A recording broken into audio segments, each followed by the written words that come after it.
I thought I'd start out by asking if anyone has any questions or anything you want to discuss before we move on. Everybody got the homework done? I hope not. You haven't even seen it yet. Okay, so today we're going to start out with an introduction to one of the most useful things that you'll learn how to do using Mathematica, and that is to make nice plots, right? So we all know as scientists that cleverly plotting data is a very nice way to convey a message. And the message is best conveyed when you have a very meaningful and informative plot. And so what I'm going to do today is introduce you to a few features that will help you to begin to make nice-looking XY plots, so plots of functions of one variable. And then a little later in the course, we'll learn how to make 3D and even 4D plots.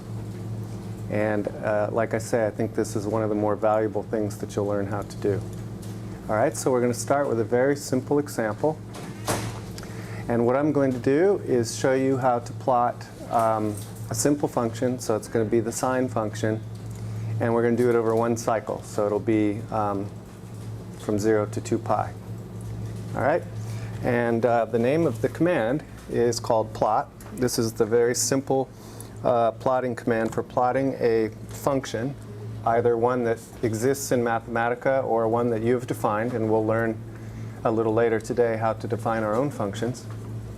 And in its simplest form, all you do is you say, what's the function you want to plot? So in our case, it's going to be sine x, and don't forget that arguments to functions go in square brackets. And then we need to give a range. Okay? And by the way, the variable doesn't have to be x. This is just a very common one to use. It could be y, it could be t, it could be a, it could be your name, just so long as you're consistent in referring to it.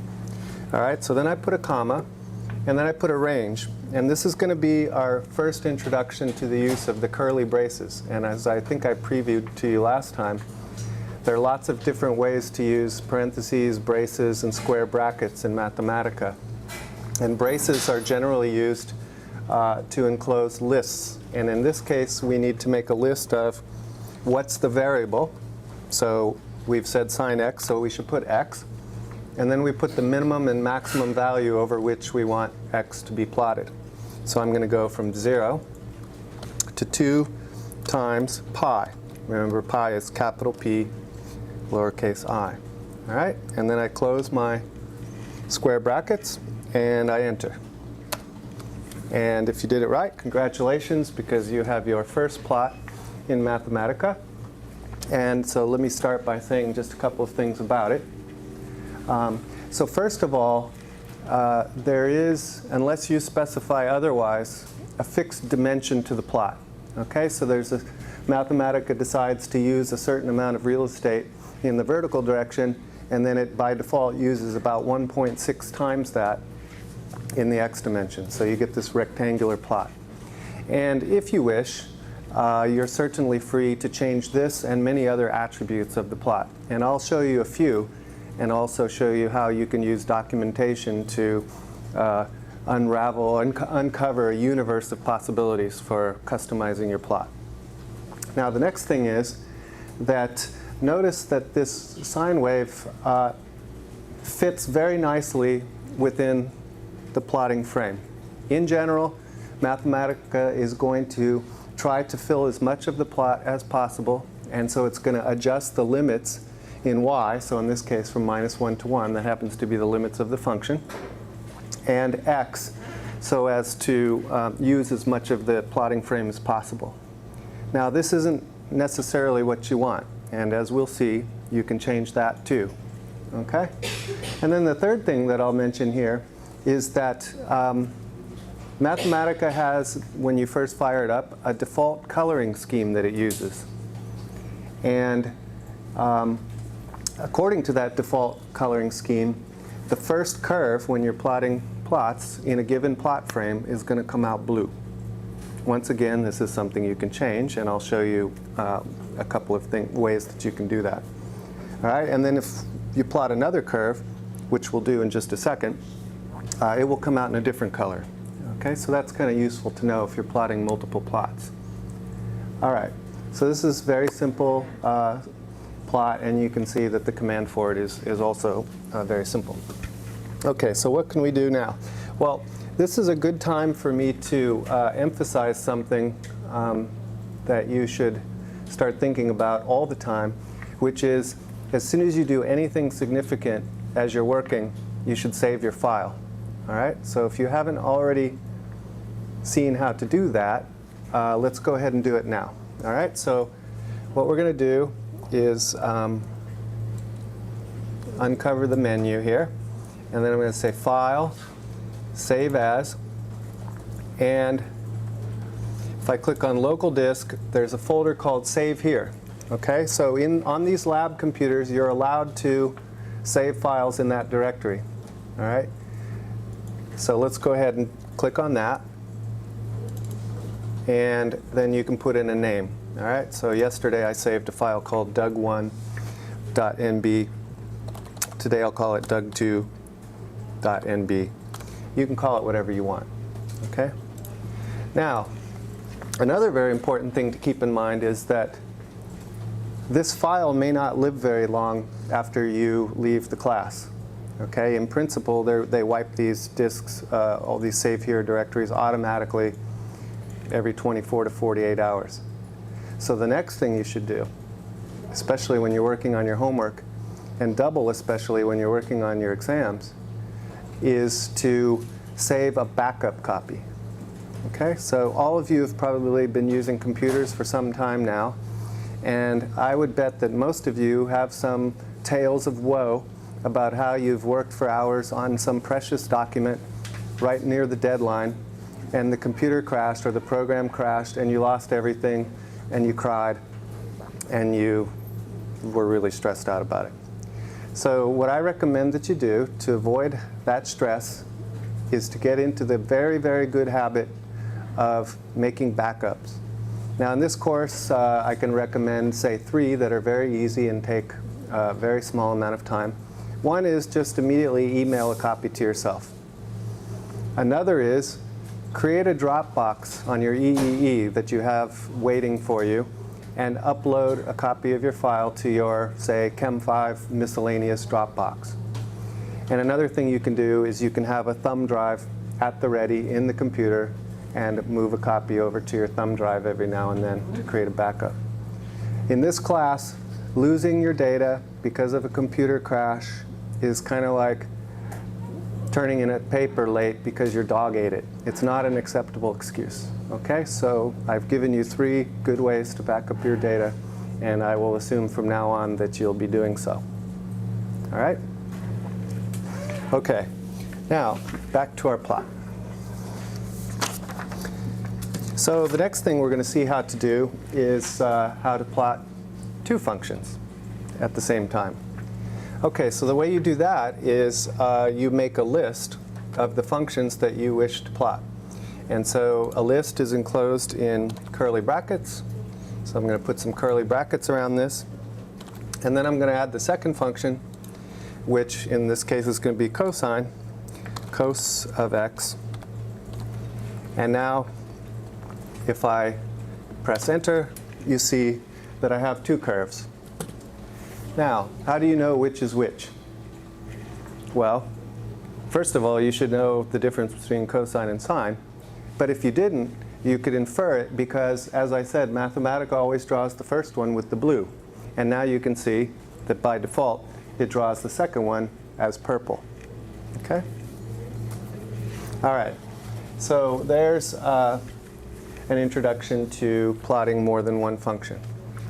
Now I want to show you another way to plot something. So this it will be, if you like, an arbitrary function of your choosing. And then we'll see how we can manipulate some of the attributes of the plot. Because this plot is not extremely informative, right? It doesn't have any axes labels. It doesn't have any units. It doesn't have a title. It doesn't have a legend And unless you knew that the blue curve was first and the purple curve was second, you may not know which is which. So we'll have a quick look at a few of the various ways that you can customize your plot to make it much more informative. Now, before I do that, though, I want to just introduce you to the Documentation Center in Mathematica. This is an extremely useful resource. You may not use it too much in this class because, as I said, I'm going to show you how to do everything that you need to know in this class. But in future, you may want to look up how to do things. Or even in this class, you may want to look up how to do some snazzy things that I'm not going to teach you just because there's not enough time. Okay, so what you do is you go under the Help menu. And then, if you want, you can search for anything you want. Okay, so suppose you were interested in finding out more about the plot command, the various options that you may have. Just type in plot, hit return, and notice that the first thing to come up here is documentation on the plot command.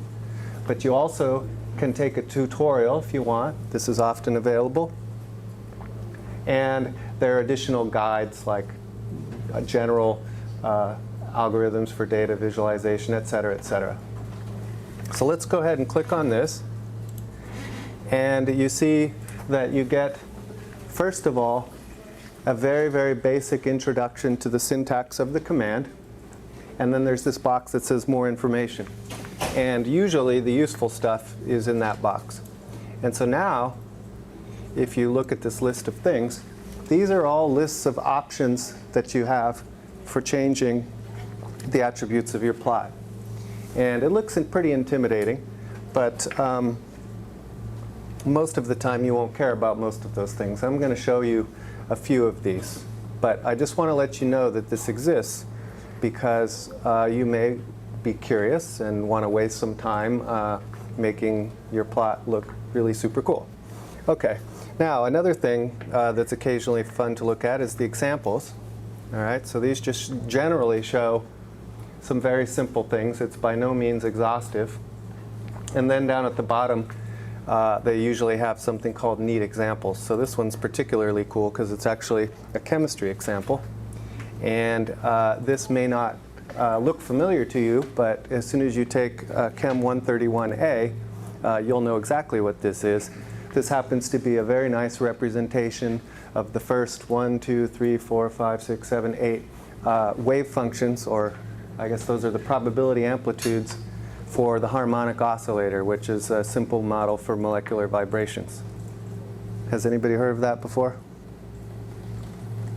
Aha. Are you in Chem 131A or took it already? No? We learned a little bit about it in physics in high school. Okay, cool. All right, well, you'll get a massive coverage and introduction to that in Chem 131A. Those of you who are in that course will be getting this probably within a couple of weeks from now. All right. But anyway, you can see that if you really wanted, you could make such a beautiful plot yourself in Mathematica. And it's not that complicated. Okay. So that's the Documentation Center, and I encourage you to consult it from time to time. Like I say, for the most part, though, you won't need it in this course. All right, so next thing we're going to do is we're going to plot a function that we define ourselves in the plot command itself, and then we'll manipulate it. Okay? So here what I'm going to do is I'm going to say plot. And then instead of typing in a predefined function like sine or cosine, I'm going to plot an equation for a parabola. So it's going to be 2 times x minus 4, quantity squared, and then plus 1. Okay? And I'm going to plot this between x equals 3 and x equals 5. Okay? Now, what should this look like? Well, it's a parabola that's going to be displaced along the x-axis by 4 and along the y-axis by 1. All right, so let's go ahead and let it rip. And there you have it. And as before, Mathematica chooses the limits, well, we chose the limits of x, but chooses the limits of y so as to fill up as much of the frame as possible with the graph. And you can see that it's chosen to use the lower y limit as 1. All right? So there's your parabola. Now, what if you wanted to represent this in a different way? So suppose you're teaching someone how to interpret the equation of a parabola. You might want to plot it in such a way that you can easily see that it is in fact displaced by 4 in x and by 1 in y. In other words, you may want to plot it so that the origin of the plot, which here was chosen for us, it happens to be 3 in x and 1 in y, is at 0 and 0. So you can really see that it's displaced from the origin. Well, that's something that's easy to change. And this will be our first introduction to a long list of potential plotting options. Okay? And it's also an introduction to a new piece of syntax. So if you want to change the origin or specify the origin, you use an option called axes. So it's capital A, and then origin with a capital O. And then what you do is you use an arrow construction to point to where you want the origin to be. And the way you make an arrow is you make a hyphen, and then a greater than, and then you put the coordinates that you want the origin to be at. All right, so I'm going to do 0, 0. And I put those in curly braces. All right. And now, if I enter that, notice that it's drawn the same curve, but now the origin of the plot is where I told it, 0, 0. And now we can see very clearly by looking at the plot that it's displaced, the minimum is displaced by 4 in x and 1 in y.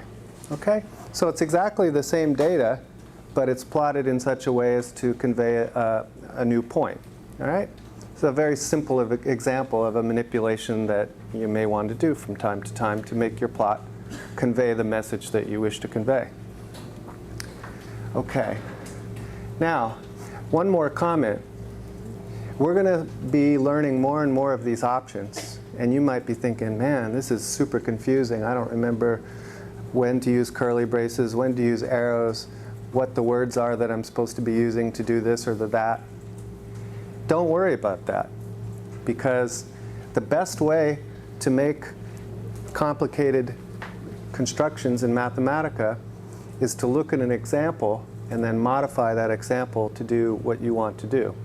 And as I already emphasized last time, anytime you're doing anything in this class, you will always have available to you the notes from the class. And everything that I'm going to ask you to do, there will be an example of that in the notes. Okay? So don't get bogged down memorizing all the syntax. All right. So another thing that you can do, so here we've changed the origin. Okay? Another thing that we may want to do is we might want to actually manipulate the range over which the function is plotted. Okay, so here, Mathematica chose to plot it between 0 and 3. And since we didn't specify the range of x, it uses the full range that we specify, which was 3 to 5, plus if there's an origin, it also includes whatever's between that and the origin. Okay? So to customize the plot range, what you can do, so let's go ahead and mouse this in here. So Control C to copy, and then Control V to paste. So there's another option which is called plot range. So plot, and then capital R-A-N-G-E. And here what we need to do is include two ranges, one for x and one for y. So suppose in x I want to go between 1 and 10. All right? So that's the x range. Now I have to include another set of curly brackets and then put a comma and specify the range of y. So y, I may wish to make, let's say, just for fun, 0.5 to 5. Okay, so if we enter, whoops, I need another curly bracket here, then I get this plot. Okay, so there's no particularly compelling reason why I chose that range other than just to show you that you can change it. And as you see, the plot goes between 1 and 10 and 0.5 and 5 as we told it. Okay? All right, what else can we do? Well, I'm going to start by going back to our very simple plot. I'm just going to nuke all this stuff here and re-enter. All right. So far, all the plots we've made are pretty lame, actually, because we don't know what we're plotting. All right, so how can we specify what we're plotting? Well, one thing we can do is we can label the axes. Okay? Another thing we can do is we can actually give the plot a name or a title, a label. Okay, so now I'll show you how to do that. So these are additional options. And the first one to label the axes is called axes label. And then we need an arrow. And then we need to make a list of 2 names, one for each axis. And these should be in quotes because they're going to be written exactly as whatever you put in the quotes. So in the first set of quotes for the x-axis, I'm going to call it x. And for the second axis, y, I'll call it y. Now, if you enter that, you see that you have a microscopic label over here for x and another microscopic label here for y. And I'll show you in a moment how you can change the sizes and fonts and things like that. Okay, now what about the label? Well, we can put in another option. It's called, ironically enough, plot label, arrow, and then in quotes you put in whatever you want. So you can say this is a cool plot, or whatever you want to say about it. You might want to say this is not a cool plot. Okay, and if you enter that, now you see that you have axes labels and a plot label. Now, as you can see, I wear reading glasses. So for me, these microscopic axes labels are very hard to see without putting my glasses on. So if I want to be able to read my plot without my glasses, I need to make those bigger. So I'll show you how to do that. In addition, I don't know about you, but I'm not a big fan of the Times font, which is the default font that you get when you make plots. I actually like the sans serif fonts like Helvetica. You want to change that? No problem. Here's how to do it. All right, so more options, which we just tack on to the end. Now, the syntax for changing these things looks pretty intimidating, but like I say, don't worry about it. You can look at the notes for examples. So these attributes, things like the font face, the font size, these are what's part of a broad array of attributes called base style. Okay? So the way we change them is we say base style arrow, and then we have some curly brackets because we're going to make a list of things that we want to modify. All right, so the first is what's called font family. And I'm going to put it, whoops, I spelled it wrong, font family. And then I put in an arrow. And then I'm going to change it to one of my favorites, Helvetica. Okay? And then the other option I'm going to put in is the font size, arrow, and I'm going to crank it up to 16 points. I think the default is 10. All right? And I got an error.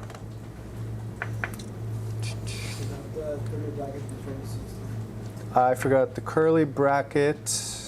Before the 16. Before the 16. Before the quotation mark. Right after the arrow. Where? Right there. Here? Yeah, don't you need that? You don't need the quote. I don't need a curly bracket there. I have a curly bracket here that includes both of the base style options. Oh, yeah. And, well, we could see what it has to say here. So, you know, this is going to happen a lot, right? And it's good for you to see how to fix things. Oh, you know how to fix it? You don't need quotations around the numbers. Oh, yeah, I don't need quotation around the numbers. That's right. Thank you. All right, let's see if that works. Okay, there you have it. All right. So, now you can see we have the Helvetica font, and you can read it. The axes labels are bigger too. Okay? So, as time goes on, you know, you're going to learn how to make more and more modifications to your plots. In the homework, I'll often give you very specific instructions about what I want you to do. And so you should always do that.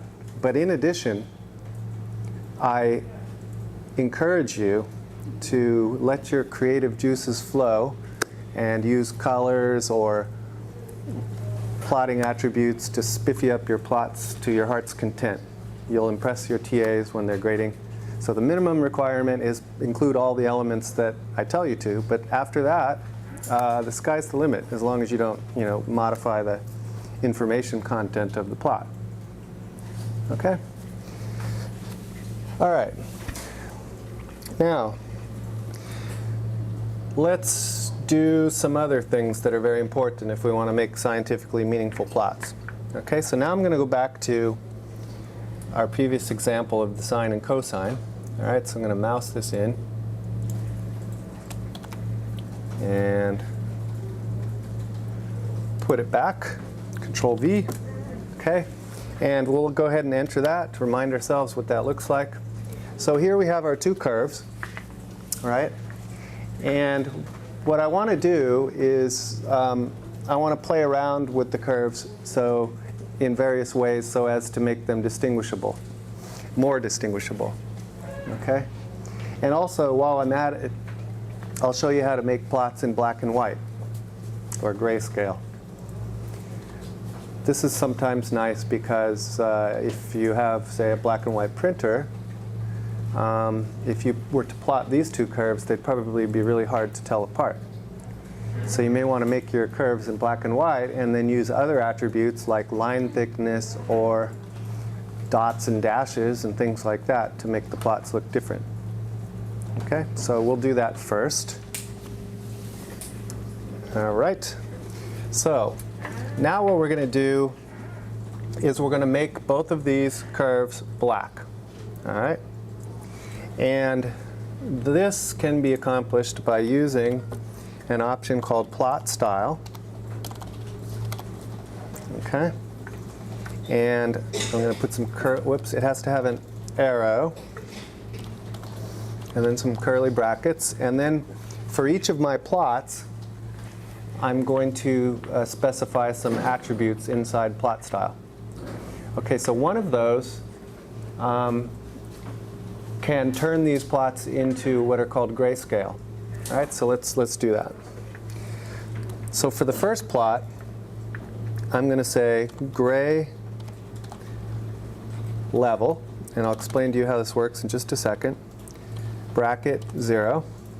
So that's an option for the first plot, and then if I put a comma, then I can specify an option for the second plot. And I'm going to make it the same. And if I enter that, you see that I converted both of these plots to black. So gray level is a number between 0 and 1. 0 is black, 1 is white. Okay? So if I wanted to make one of these plots gray, so as to make it distinguishable from the other one, so for example the second one, I could change this number to say 0.5. If I do that, then you see that the cosine curve actually comes out gray. But still, that's not a very impressive difference. So what I'm going to do instead is I'm going to go ahead and keep this one black, except now I'm going to add an additional option for the second curve that will turn it into a dashed line. Okay, so if I'm going to add an additional option, I have to put in another set of curly brackets so that I can make a list of options for the second plot within those. Okay? And to make a dashed line, all I have to do is say dashed. Okay? And if I enter that, I see that it didn't do it. And one problem is I have this curly bracket in the wrong place. Okay, so there you have it. All right? So that's kind of nice. And I'm not going to go into all the things that you can change, but if you look in the documentation, there are many other options besides dashed. And you can also change the size of the dashes for each curve. You may want to make several curves with different size dashes so as to distinguish them. Okay, so we have a question? How can we change that to blue and red? I'm sorry, I can't hear you. How can we change it back to blue and red? Well, to change back to blue and red, you just remove all the stuff that we did to change it away from blue and red. Okay, so here, I'll show you how.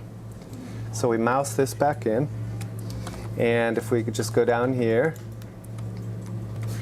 and remove all this stuff that we changed, we'll go back to the default.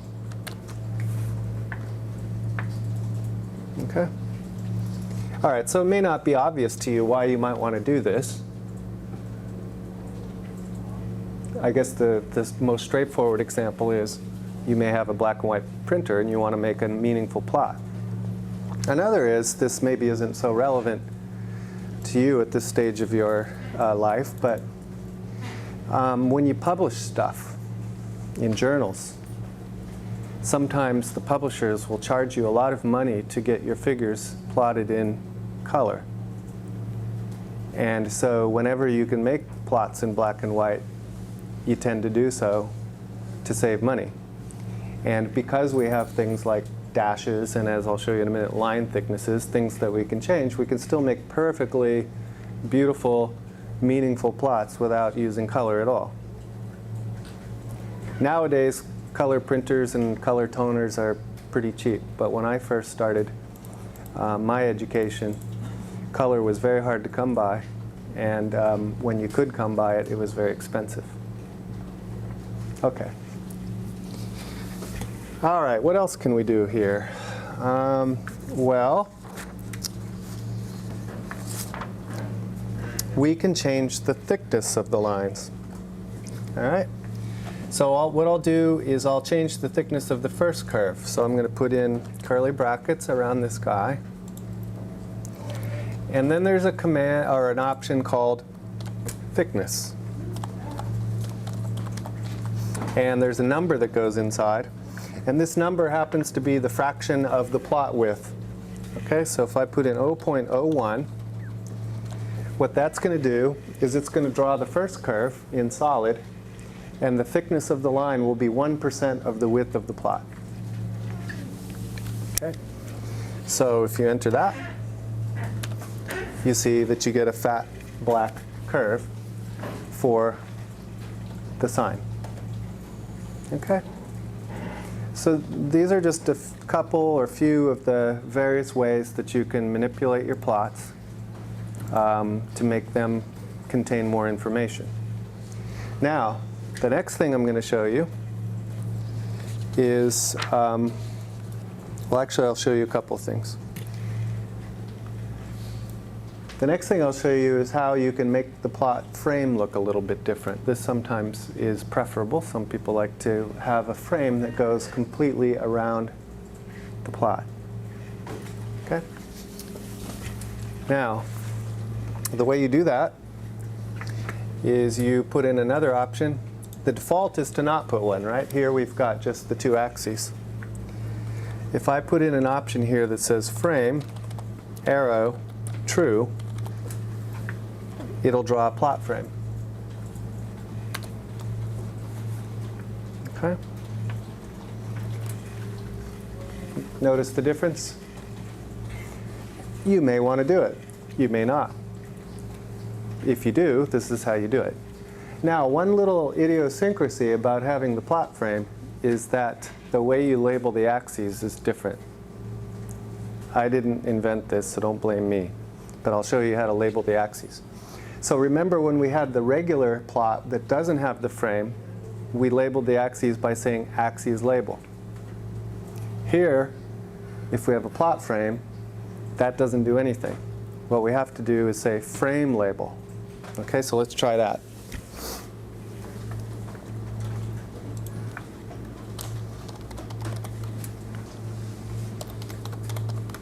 So we say arrow, and then after that it's just like before. We put in the labels we want, so I'll just say X and Y. All right. And if you do that, notice it puts the labels at the middle of the axes, which is aesthetically pleasing to some. And suppose you want to label the plot.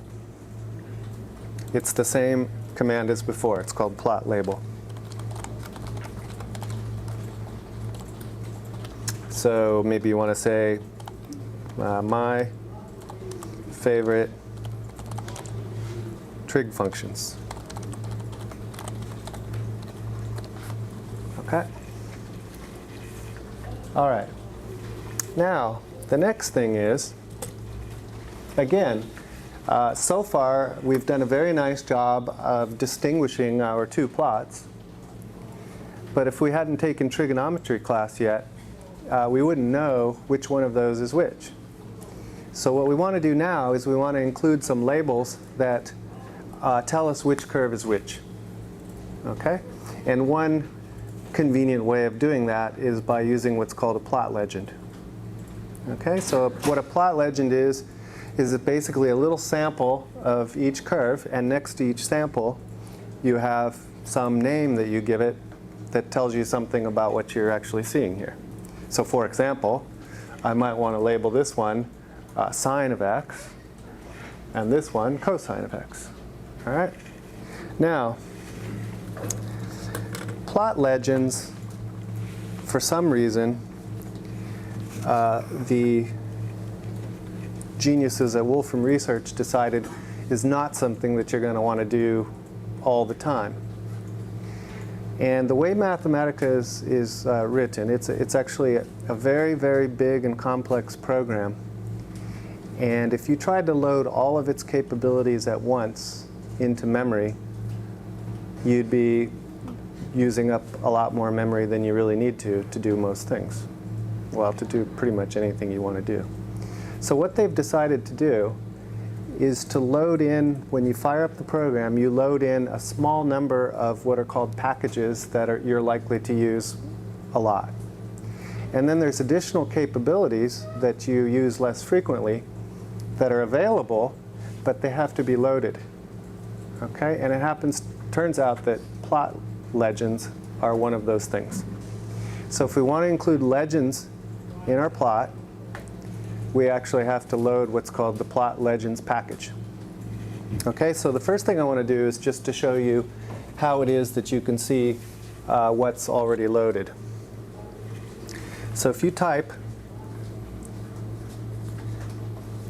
$ and then packages and enter that, you get a list. All right? And this list probably doesn't mean a whole lot to you, and it certainly doesn't mean a whole lot to me. These just happen to be the names of the packages that are loaded by default when you fire up Mathematica. Okay, so this one looks kind of familiar. That's the searching program. All right. Now, if we want to load a package, it's got a funny syntax, but again, you always have examples to look at. We do the following. We say less than, and then we say the name of the package, So in this case, it's going to be plot legends, capital L. And then you put a backwards single quote, which is the upper left-hand corner of your keyboard. All right? And now you enter that. Now if you type dollar packages again, with a capital P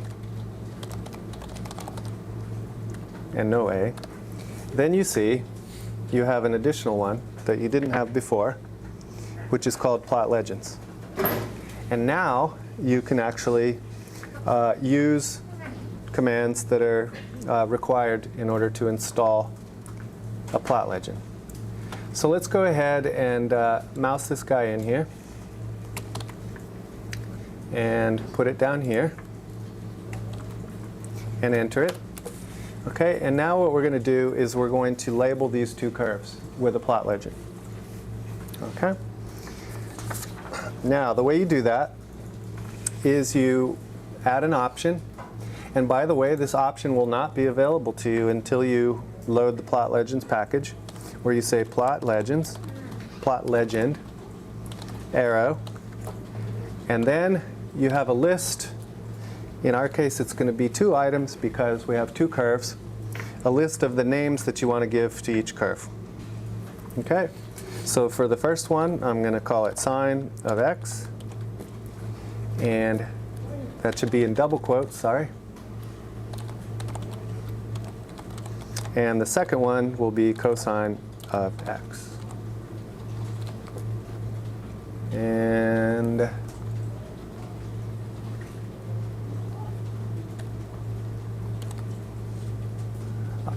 my quote here, I don't have a closing quote here. Okay, there it is.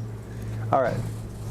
By now you've probably already noticed that if there's anything wrong with your command, like missing brackets and things, that you get these color-coded alarm bells going off.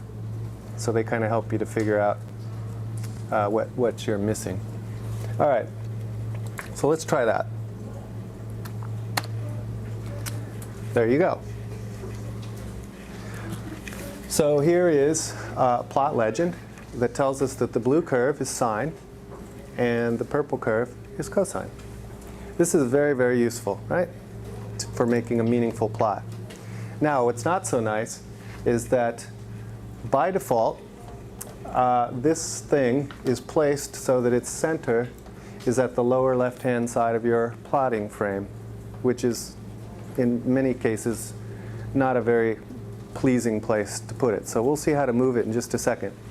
Another thing that I don't like about this default legend is that they have this shadow, which later on we'll learn how to nuke that. And also we'll learn how to change spacing between these guys, and you can get rid of this frame if you want. So there's lots of things you can do. But for right now, I just want you to see how to put it there and then move it someplace so that it's out of the way. All right. So now if we want to move it, what we do is we put in another option, which is called legend position, except we have to spell it right, arrow, and then we put in coordinates. So we have to put in an x and a y in. And what these coordinates are is they're coordinates in fractions of the plotting frame. All right? So if I want to move this guy all the way off to the right so that it's not sitting on top of my plot, I should put a number greater than 1.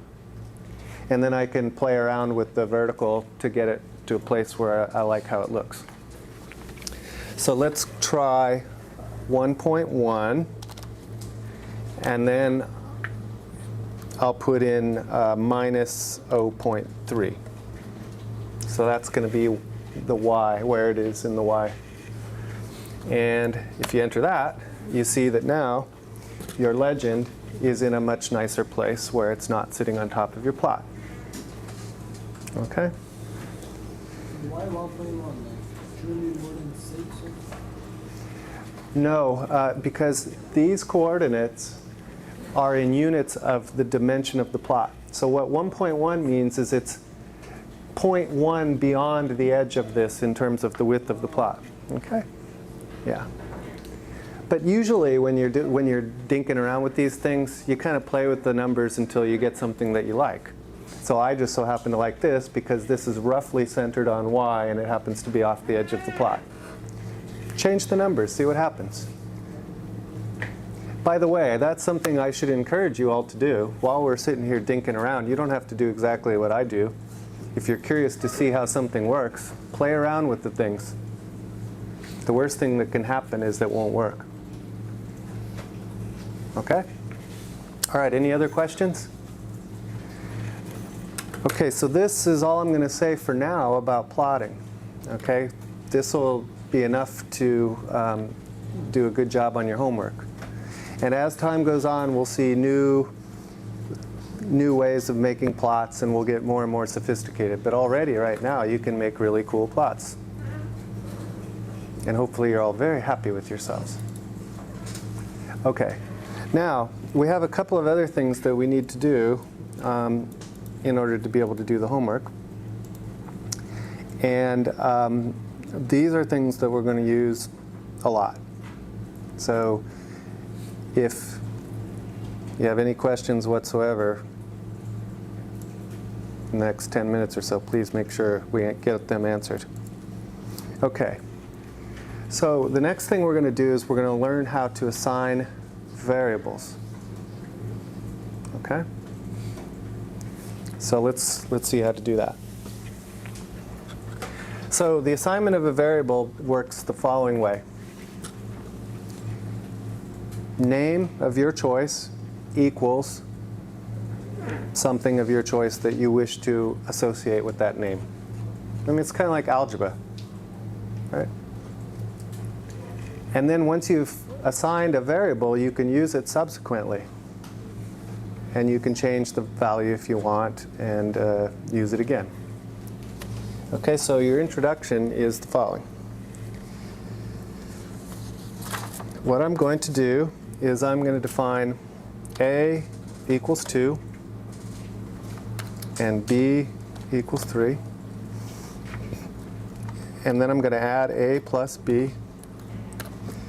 I'm going to multiply a times b. And I'm going to raise a to the b power, just so you see how this works. Okay, so if we enter this, we get a sequence of numbers. This one is just telling us that we've assigned a to 2. This one tells us we assigned b to 3. This one here is the result of a plus b. This one's the result of a times b. And this one's the result of a to the power b. Okay? Now, I want to show you one more thing because, here we've executed a bunch of commands in a row and we have to be, sort of like map them onto each other. It's kind of a pain, right? So there's a very useful thing to be able to do because you don't necessarily want to see the results of all these things, right? You might want to hide the first two, for example. The way you do that is you use a semicolon. This will suppress the output of a given operation. So to see how that works, let's go back and put a semicolon here and a semicolon here. Wow. And do it again. Now you see that the initial assignment of a and b has been hidden. And in general, there will be lots of things we don't want to see. We may want to do a whole bunch of calculations and only see the last result, right? And then we get the things in a row here. Okay? All right. Now, what else can we do? Another thing we can do is we can make expressions. All right? So now I can say, for example, x equals 2 times a plus b.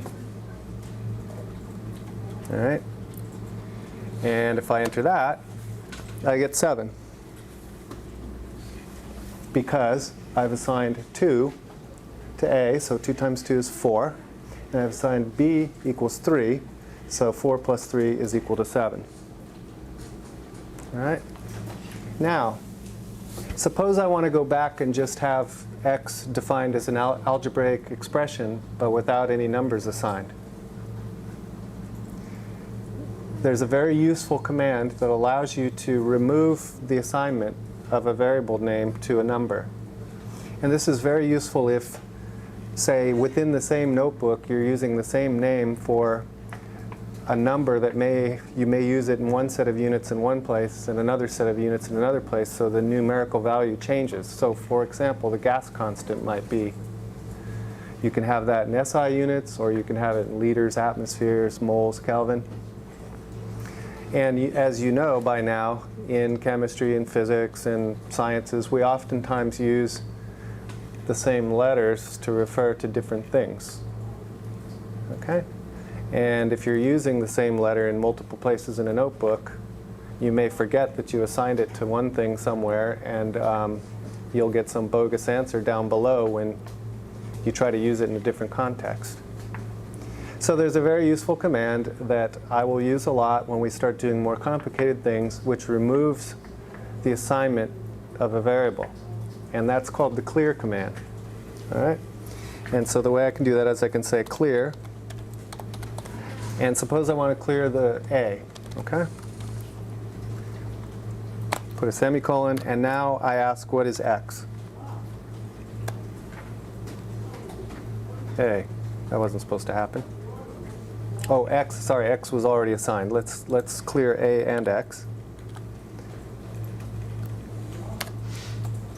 And now you see x is no longer defined. If I look at A, it's no longer defined. If I say x equals 2 times A plus B, notice I get 2A plus 3 because B is still assigned to 3. Okay? If I clear B and then ask what's x, I get back to my, what? Oh, I'm sorry. So actually, this is showing something that's really, it's gotten me confused today, and probably get me confused and you confused later. X was already defined as 3 plus 2A here, right? Yeah, so I have to clear it again and redefine it if I want to use it. All right, so if I clear X, and now I say x equals 2 times A plus B, now I get back to my pure expression. So you have to be really careful when you assign things. If you're going to make assumptions about using those expressions later, it's always helpful to clear things and reassign your variables if necessary. Okay? All right, so those are some simple examples of defining variables, assigning numbers to them, and then using them in expressions. Okay, and you'll get to do some of that in your homework. All right, now the next thing, and this is another very, very important thing that we'll be doing a lot, and so I suggest you pay close attention, is we're going to learn how to define functions. All right, this is extremely useful. And so the first thing we'll do is we'll take that parabola that we plotted earlier and we'll assign it to a function which I'm going to call f of x. And what I want you to do here is pay very close attention to the syntax, the way the definition works, because this is probably one of the most common sources of mistakes that we'll encounter this quarter. All right? So what I'm going to do is I'm going to define f of x equals that parabola we saw earlier. All right? So the way I do that is I say, give my name. It doesn't have to be f. It could be whatever you want. F. And then remember, arguments of functions come in square brackets. Now, next thing I do is I put in the argument. And here's one thing that maybe it doesn't make sense, but you have to do it, otherwise your function won't work. when you define a variable argument to a function, you have to put an underscore.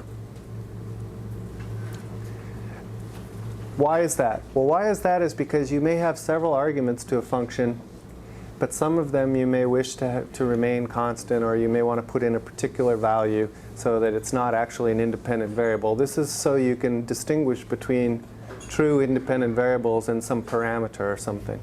All right? So if you want to indicate the variable, when you define the function, you have to put in the underscore. And leaving that out is a great source of error. The next thing is, when you're first defining the function, you don't just use the equal sign. The function definition is special, and it has colon equal. Okay? All right, now we define our function. So at this point, we could put anything we want in here, but I'm going to put in that parabola. 2 times x minus 4 quantity squared plus 1. Okay? So I enter that, and if I did everything right, usually I won't get any feedback. Now, I can check at any time to see if I've assigned f to a function. There's if I say question mark f, it will tell me whether or not it's assigned, and if it is assigned, it will tell me what it's assigned to. So if I enter that, you see that this just means it's a globally defined function, and it tells me how I've assigned it. And so I can actually check to make sure it looks like what I want it to look like. Okay?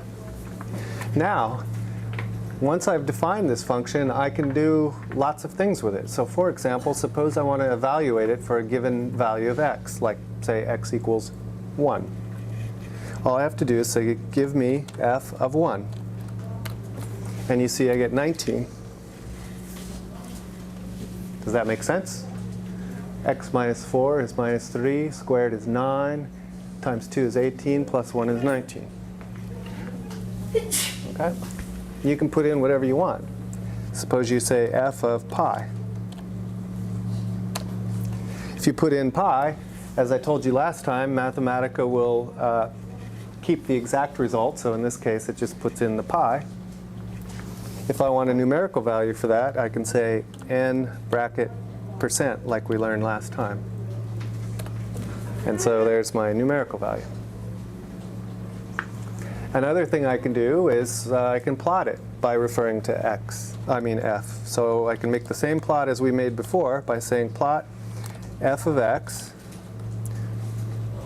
comma, and then x goes from 3 to 5. If I do that, I get the familiar plot that we made before. Okay? So this is a very, very useful thing to be able to do. Now, yes? I kind of have like a random question. Okay. Is there a way you can clear all of the variables that you've assigned numbers to? Yeah, you just say clear, put in brackets, and list them all.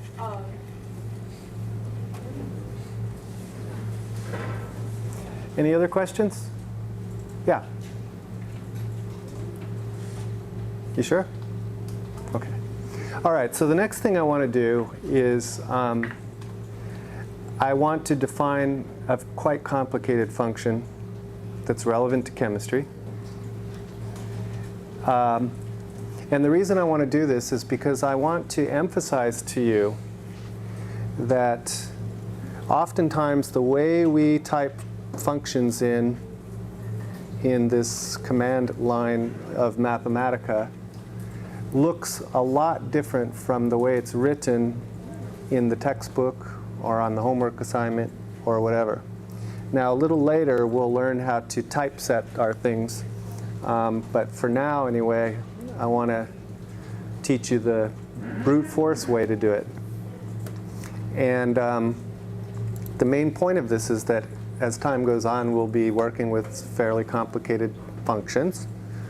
And there's lots and lots of ways that you can make mistakes.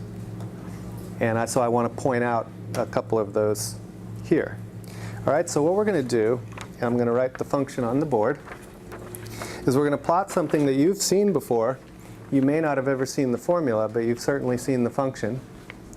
And it's called the Maxwell-Boltzmann distribution. Does that ring a bell to anyone? Okay, well, I'll remind you, since I know you know what it is. This is the probability that comes from kinetic theory that an ideal gas molecule has a certain speed. And you may remember seeing this in your G-Chem textbooks. It looks something like this. Right? It's a distorted bell curve. Okay? And often the variable used for the speed is u, and that's in meters per second in SI units. And then the y-axis is often called f of u or p of u. And it's just the probability that a gas molecule in an ideal gas has a speed within a small increment around u. Okay? Now, the formula is as follows. And this is what we're going to type in, and then we're going to plot it. And hopefully you'll see that it's kind of cool, because you can quickly remind yourself of some things that you were probably asked about on your G-Chem final exam in Chem 1A probably. All right? So this formula looks like this.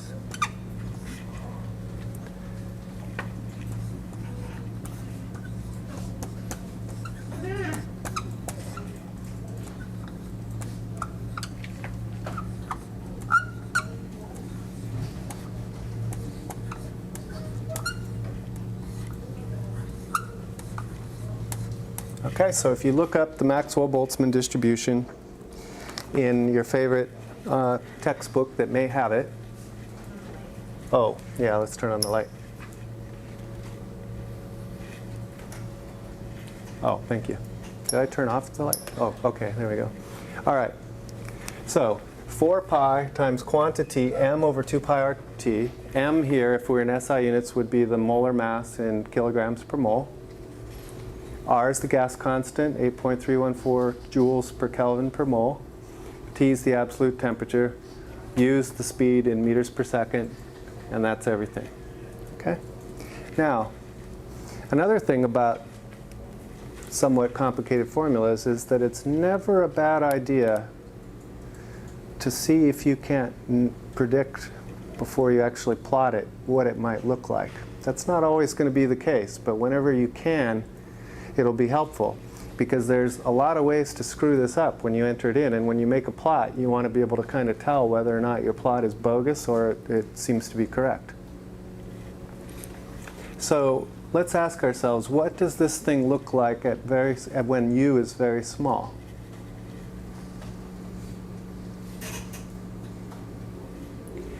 Well, when u is very small, how does this thing look, this exponential? It goes to 1. So the dominant functional behavior is u squared. U squared is a parabola. So it should look like a parabola at small u. What about at large u? At large u, this guy starts decaying very quickly, because it's got u squared in an exponent. So the large u dependence of this function is going to look like a fast decaying exponential. So that's why you have this tail here. Okay? So that helps so that when we make a mistake typing this in, we'll recognize it, and when we get it right, we'll say, woohoo! All right, so let's go ahead and type that sucker in, and then we'll play around with it a little bit.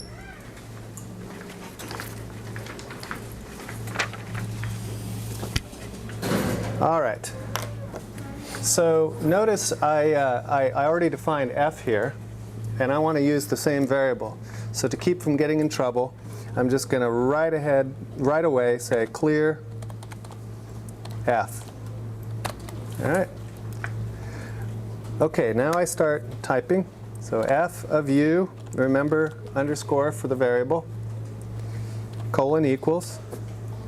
Then I have 4 times pi, capital pi, and then times, parentheses, Another thing that I want to recommend to you is even though the formula over there has some capital letters, and usually you can get away with using capital letters, all of Mathematica's predefined stuff, variables and functions, they start with capital letters. And so to avoid accidentally stepping on one of those or using them where you don't want to and getting an error, I recommend that you always begin your variable and function names with a lowercase letter, even if it doesn't look pretty. Okay? So I'm going to go ahead and use little m for the mass. So m, and then divided by 2 pi RT. So I say 2 times pi times little r times little t. Okay. Yes, so already one of you sees a problem with this. So how is this going to be interpreted? What it's going to do is it's going to divide m by 2, and it's going to multiply all of that by pi RT, which is not what that formula says. That formula says multiply all these together and then divide m by that. So in order to make sure that that actually happens, I have to use parentheses to keep the pieces of the denominator all together. Okay? All right, now I want to raise the whole thing to the 3/2 power. So caret, and then to make sure I get my 3/2, I put that in parentheses. And now I want to multiply by u squared. And then finally, I have to put in that exponential. So remember, capital E, and then caret, and some parentheses. And now I'm going to use parentheses to group the numerator and denominator of the argument to the exponent together. So the first one is minus m times u caret 2, parentheses, and then divided by, parentheses, 2 times r times t. All right? So, does that look right? Let's enter it. Okay, now what we're going to do is we're going to plug some numbers in, and we're going to see if it looks like what we remember from Chem. All right, so I'm going to do N2. So it'll be like a typical gas molecule in the air in this room. All right, so I'm going to say the mass is equal to 0.028.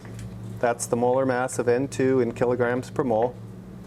Okay, I'm going to put a semicolon because I don't want to see it. I'm going to put in room temperature, so 300 Kelvin. All right. And what else do I need to specify? R, the gas constant. So I'm working in SI units, so I'm going to say R equals 8.314, and that's joules per mole Kelvin. All right? And now what I'm going to do is I'm going to plot f of u, and what you may or may not remember from Chem is that the average speed of a typical low mass gas molecule at room temperature is a few hundred meters per second. So that tells me that if I want to see the full range of this curve, I might want to go out to, say, a couple thousand. That's going to be my range for u. So u goes from 0 to 2,000. All right, and let's let it rip and see what happens. And sure enough, I get something that looks like the Maxwell-Boltzmann distribution.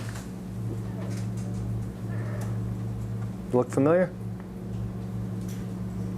By the way, another thing that you can do anytime in this class is, if you need to go look something up somewhere to check your result, because maybe you think, oh, I've seen that before, but I don't remember what it looks like. Feel free to Google, Wikipedia, whatever you want in this class. I encourage that.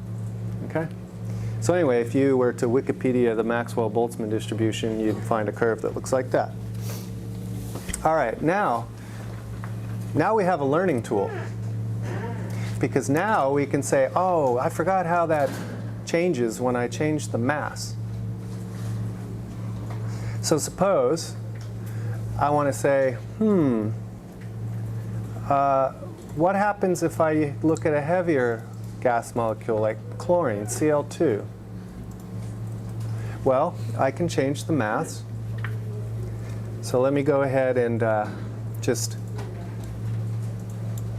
let's go down here so we can see it. So now I'm going to change the mass to m equals 0.079. That's the molar mass of chlorine, Cl2, in kilojoules or kilograms per mole. And now I can just mouse this guy back in and put it here and replot. And now I can remember what happens when I change the mass of a gas molecule. Notice that I've moved the most probable speed from over around 500 down here to, around 300. And this makes sense, right? Because we remember from Chem that heavier molecules move slower at a given temperature than lighter molecules. What if you wanted to see the effect of temperature? What happens as you crank up the temperature to the speed of a gas molecule? It increases. All right, well, let's go down now and have a look at what happens if we change the temperature to 1,000 Kelvin and then replot. So now this is going to be chlorine at 1,000 Kelvin. And sure enough, you see that the peak moves to the right and the distribution becomes broader. So you can compare these two to see the temperature effect. All right? So there you have it. That's a somewhat complicated looking thing there. And we successfully typed it in, and we actually used it to dust the cobwebs off of our knowledge about kinetic theory of gases. All right? Okay, so we have a few minutes left, and what I'm going to do now is just show you a couple more little miscellaneous things that you may find useful in your homework, and then I'll spend about 3 minutes going over telling you exactly how to do your homework. Okay? So first of all, everything we've done so far is we've just put in a bunch of random commands in our notebook. Now, what you'd really like to be able to do if you, say, are doing your homework and you want your TA to understand which problem you're working on and maybe even want to provide some information about what you're actually doing so that if you do happen to make a mistake, they can at least tell whether or not you knew what you were doing or supposed to do. You want to add information in your notebook that's not actually executed, but is just meant to be informative. This is useful if you have a very complicated notebook and you want to give it to somebody else and have them be able to read through it and understand it. Okay, so there's lots of ways to do this. I'm just going to show you two. Okay, so the first is, and simplest, is to use what's called a comment. Okay, so a comment you can type directly in without doing anything else. And the way that works is if you say parentheses star, that's a signal to Mathematica to ignore everything that comes after it. So for example, here I'm going to say plot MB distribution for Cl2 at 1,000 Kelvin. Now to end the comment, what I do is I say star parentheses. All right? And now if I enter that, nothing happens because it's ignored. But it does appear in the notebook. All right? So you might want to say, you might want to put another line in here that says, this is homework 1, problem 1. Oops. And that will help your TA to see what it is you're actually working on. Okay? So that's one way. Another way, which I find that most students prefer because it's a lot snazzier, is you can go anywhere in your notebook, and you can introduce a different type of area. Okay, so far, all we've done is we've been in this sort of command mode, but you can change into different modes. So for example, format, style, I can change from input mode to text mode. Okay, and now I could say this is a text box. And if I want, I can do all the usual things here, like change the font and the font size. I can change the color of this to make it look different so that my text is, say, with a lime green background as opposed to just the white. You can play around with this stuff and make your notebooks look really snazzy and easy to read. Okay? So you're welcome to do this. You don't have to, but I do advise, at least, at bare minimum, the use of comments to make your notebooks as easy as possible to read. All right, now let's have a look at the homework. All right, so there should be a Dropbox set up for you. This is section A, so it's going to say homework 1A. And when you're done with your homework, you can turn it in there by, the deadline is Saturday, 5 p.m. You should be able to get it done tomorrow easily within your 2-hour lab session. So here it is. It's 5 problems. The first 2 problems are just to give you practice on putting parentheses in the right places. So first one, you're going to see the difference between 2 to the 3 quantity to the 4th and 2 to the power quantity 3 to the 4th. You should get quite different numbers, as you may be able to anticipate. And then you can do this fraction of fractions with exponents. Okay? And for the second one, you'll get an exact representation, which is going to be a ratio of a couple of integers. And I want you to convert that to a numerical value with 15 places using the n command. All right. Then the next thing I want you to do is define these 2 things. Okay? So these happen to be the radius and velocity within the Bohr model of the atom for the nth Bohr orbit, where n is the principal quantum number, m is the mass of the electron, r is this here, z is the nuclear charge, which for atomic number, which for hydrogen is 1. This e here is not the base of the natural logarithm. So here's an example where we use the same symbol for 2 different things. As I say here, e is the electron charge in coulombs. So all this is in SI units. H is Planck's constant, pi is pi, and E0, which you can type in as, if you want, you can have little e0 next to it to make it different from E. That's what's called the permittivity of free space, and its numerical value is given here in SI units. Can you just use like a P? I'm sorry? Can we use a different letter just to make that life? You can use whatever you want, yeah, as long as the formula is right. Okay? Now, what I want you to do is to define these 2 things, and then define the values of all the constants, and then there's going to be one left over that's not defined, that's n, the principal quantum number. And then I want you to evaluate both of these for n equal 1 and n equal 2. So the ground state and the first excited state of the hydrogen atom. All right? So you can think a little bit about how best to plan that. Because you need r to calculate v, you should define r before v. Okay? And then I ask you, and you can give your answer in a comment or a text box, what are the units? And my hint to you is everything's in SI units. So r is a distance in SI units, and v is a speed in SI units. You don't actually calculate anything there. You just think about what are the units. Okay. Next thing is I want you to plot this and this on the same plot. I tell you the range of x. And the only stipulation here is that the second one, x over 2 minus 1, should be using a line that's twice as thick as the first one.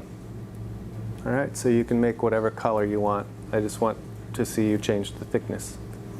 So you might want to define a certain thickness for the first one and then twice that for the second one. Okay, and then the last problem, I'm sorry I'm eating up a minute or two of your time here, is it looks complicated, but it's mostly because I'm trying to explain to you what it is that you're going to be doing in case you're interested. But what this problem boils down to is that I want you to define this function, and later I'll teach you how to actually put things like lambdas in there so they look nice, but for now you might want to just type it out, lambda, as a variable name. So you're going to define this function. H is Planck's constant, c is the speed of light, those are given there. K is Boltzmann's constant, it's given here. So define that and the constants, and then you're going to define another function down here, which is also a function of lambda. And I want you to plot those two on the same plot. Here's the range of lambda I want you to use. And I tell you the range in the y-axis that I want you to use so that you can see the difference between the curves, and put in a temperature of 5,800. So what this is that this formula here is the formula Planck derived for the spectral radiance of a black body as a function of wavelength. And when you were first learning quantum mechanics and general chemistry, you learned that Planck introduced the quantization of energy, E equals h nu. And he did that so that he could derive this formula which correctly describes the shape of the spectral radiance versus temperature. And what you're going to see is that it's going to look something like the Boltzmann distribution. It's going to be a distorted bell curve. Now the reason that was so important is because it showed that his hypothesis, E equals h nu, was actually consistent with experimental data on black body radiation. And this curve is the best that physicists could do before Planck came along. This was based on classical electromagnetic theory. And what you're going to see by plotting these on the same plot is that this thing is really, really wrong. If this was correct, there would be no such thing as darkness. Okay? So in any case, for us though, it's just an exercise in plotting two curves on the same plot, and I forgot to tell you somewhere in the instructions it says you have to include a legend. Okay? All right, so good luck, enjoy, and we'll see you, I guess, on Thursday.